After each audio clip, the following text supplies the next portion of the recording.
It's mailbag time here on 76ers Now by Chat Sports. I am Jake Chipper. Going to be taking your questions, hot takes, opinions, and more on the 76ers here during the NBA offseason. If you did not get on today's mailbag, guys, be sure to subscribe. Check out the community tab of the YouTube page. That is where we post our mailbag calls to get your questions and more to be answered right here on the show. So subscribe, turn on those notifications as well. And speaking of hitting that sub button, we take a look at the most subs picked up in the month of July among all NBA channels here at Chat Sports. Knicks now with a huge lead over everybody else at 1.4K, but after that, really anybody's game. And right here, 76ers now currently in fourth place, but only about 21 subs behind Golden State Warriors today. And then eventually we can start catching up to the Miami Heat report as well. So let's do it, Sixers fans. I know we can be the top channel, NBA channel, here at Chat Sports because Sixers fans are so passionate. If you're looking for a place to get Sixers coverage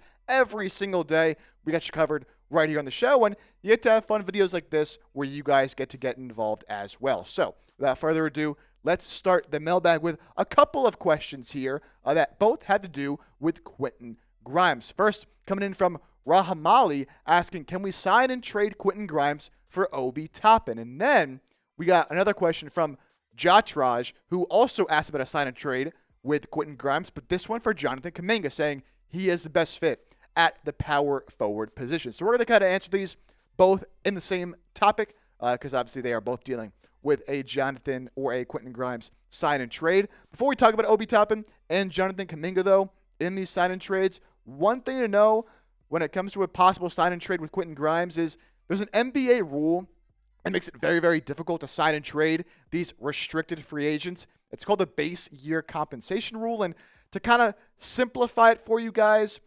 whatever salary that Grimes gets in a sign and trade, say the team that wants to sign Grimes, that wants to trade for him, wants to give him $20 million a year. He only counts as $10 million for salary matching purposes, right?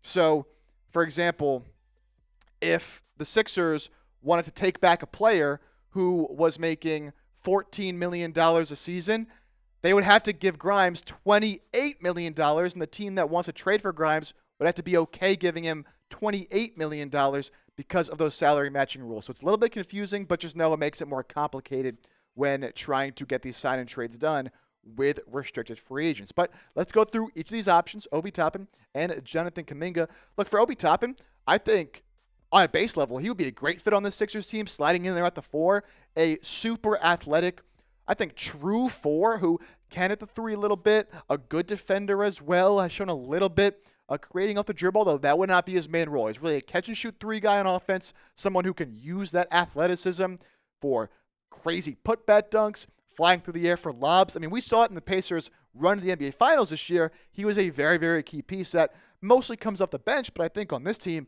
could be a very good starter as well and just gives you that presence that you don't really have at that 4 spot, that physicality, that uber athleticism, someone who can rebound the ball as well. So I would love the idea of trading for Obi Toppin. Shot 36.5% from 3 this past season as well. Shot 40% from 3 the season before that. But this one does not really seem possible to me, even if the Pacers do have a down year and they decide, you could maybe think about a trade later on, but in terms of sign and trade, would they want to trade Toppin right now? I don't really think so. Even if they did, though, that base year compensation rule I was talking about makes it difficult because I brought up the $14 million as an example. Obi Toppin makes $14 million this year. So to get a sign and trade to work, the Pacers would have to be okay giving Grimes $28 million a season. I just don't think there'd be any scenario in which the Pacers are willing and want to do that. They have Andrew Nembhard already. They have Aaron Nesmith already. There's no world where I see that happening. Now, the Jonathan Kuminga thing is a little bit more interesting. Another restricted free agent who's facing similar issues to Quentin Grimes in terms of not being able to get a contract done yet. There is some talk that he could be back with the Warriors on a smaller deal and then traded later on at the deadline. Then that makes sense because you don't have to deal with that base year compensation rule in the sign and trades. Look, Grimes for Kuminga, I think it would work money-wise. I think the base year compensation, for each of them, it kind of cancels it out since they're both restricted free agents in sign and trades. But I'm going to be honest, I would not want to trade Quentin Grimes away for Jonathan Kuminga. I don't think he's a very good basketball player. And my good friend Smitty, who runs the Warriors channel, has said time and time again, like, watching Jonathan Kuminga play basketball is just a hard thing to do. He is just not an efficient, effective, smart basketball player. And I just take a look at the efficiency numbers and the general numbers over his career. Yeah, the scoring's gone up, and somebody who can put in 15 a game, 5 rebounds, sure looks good on surface, but really not a good defender. Really doesn't have a good handle. The three-point shot has gone down and down and down to the point where he shot just 30.5% from 3 this past season and only 32% from 3 the season prior. There's a reason the Warriors do not want to pay him big money, because he's looking for $30+ million on a new deal, because he is still a young player and a former high draft pick. The other problem here with Kuminga is he wants to be one of the main staples on the offensive side of the ball for whatever team ends up signing him. I do not want to feature Jonathan Kuminga heavily on this offense and have him be the guy, right, that you want to go out there and get you a bucket. That's just not going to contribute to a lot of winning basketball. So I'd much rather have Quentin Grimes on the roster, even if this was on the table and everything works out money-wise. I am not giving up Quentin Grimes for Kuminga. I think Grimes can make a much better contribution to winning as a floor spacer, as someone who is also a much better defender. I think Quentin Grimes just the better player, honestly, at this point in each of their careers. Maybe you disagree with me, though. That's totally fine. If you do, let me know right now in the comment section. Who would you rather have, Quentin Grimes or Jonathan Kuminga? You can let your voices be heard. That is what we love to do here on this show. Before we get to some of the other questions, got to tell you guys about this insane deal with our friends at Fanatics on this sweet Sixers cutoff hoodie. And it's a perfect thing to wear all year round, whether it's a little bit warm out, a little bit cold out. This is always something you can break out of the closet. And not only does it look really dope, but it's on sale down from $100 to just $35. That is an insane deal, and the best deal you are going to find on really any Sixers merchandise option. We tell you about a lot of great deals here on the show. This is the best one I've seen by far, and probably the best one we're going to see for a while. But it won't last forever. They're flying off the shelves, so take advantage while you still can. Again, down from $100 to just $35. You go to chatsports.com/Sixers hoodie to get your hands on this great deal. Again, chatsports.com/Sixers hoodie. That'll be in the comment section and description of today's mailbag. Let's get to the next question here from Good Night Pocket. Is it worth it to bring back Quentin Grimes if it means VJ Edgecombe has to come off the bench? So VJ Edgecombe, when he's played, has looked very, very good in Summer League, and I've seen some people throw out the idea of having him start for this team as we head into next season. Look, I think no matter what, you got to bring back Quentin Grimes. As long as he's not trying to get $25 million a season, I think you can get him from $16, $18 million, somewhere in that range. I would start Quentin Grimes personally. I don't think it's a problem to bring VJ Edgecombe off the bench. I know he was a 3rd overall pick. I know he's looked good in Summer League when he's been out there, but he still has a lot of developing to do in his game. I don't think you need to throw him out there right away. Now, that doesn't mean he can't play big minutes just because he doesn't start. But I think as long as the team is healthy, now granted, with the Paul George injury stuff, with Jared McCain coming off a major injury, maybe he does get forced into a larger role right away, regardless of whether or not Quentin Grimes is back and is starting. But I feel most comfortable having VJ come off the bench. That athleticism, that defense can still make an impact on the game. I don't see a need to rush him right away. And if he's good, off the jump, you keep increasing his role, and that's tremendous for this team. But I would not pass on Grimes, and I wouldn't say it's not worth it to bring back Grimes if VJ does come off the bench. I think that's honestly a pretty good role for him to start his career. Again, he can still make a big impact. I would not be worrying about that. Get to a free agency question here. This one's coming from Philly's own 215. Would Trey Lyles be a good option at power forward? Yeah, so we talked about Trey Lyles a bit here on the show. Sixers do have one open roster spot as of this recording. I imagine it's going to go to Quentin Grimes. Now, they could trade Andre Drummond to open up another roster spot. If they do, could that roster spot go to Trey Lyles? And I would like the signing, for a vet min at this point in the offseason as we're getting into late July here. Like, you're not getting huge impact players. And Trey Lyles, someone that can play the 4 spot, bring you a little bit of a different skill set than you have in a lot of your guys at the 4 already. Sixers done a decent job to bring in some rebounding, bring in some athleticism, some experience with Janai Broome at that 4 spot, right? Some of the other guys they signed as well. They don't really have like a true bona fide floor spacer. I know Janai Broome's been shooting the ball pretty lights out in Summer League, but that remains to be seen if he can do that once the games start mattering even more. Trey Lyles shot just 34% last year, but look, over the course of his career, he's been a pretty reliable three-point shooter. Not going to do a whole lot outside of that, but a good vet. He's experienced. I know Daryl Morey has said he wanted to get more athletic during the offseason, and certainly signing Trey Lyles has not particularly accomplished that. But I think, again, a smart vet who can bring you that three-point shooting and three-point spacing at the four, which you don't really have at all right now in any of your big men, especially since you just lost Gershon Yabusele. So I really wouldn't mind that at all as a signing, just to get another guy in there that can just, play smart basketball, do some things, the fundamentals right, and, of course, shoot the ball, as I did mention.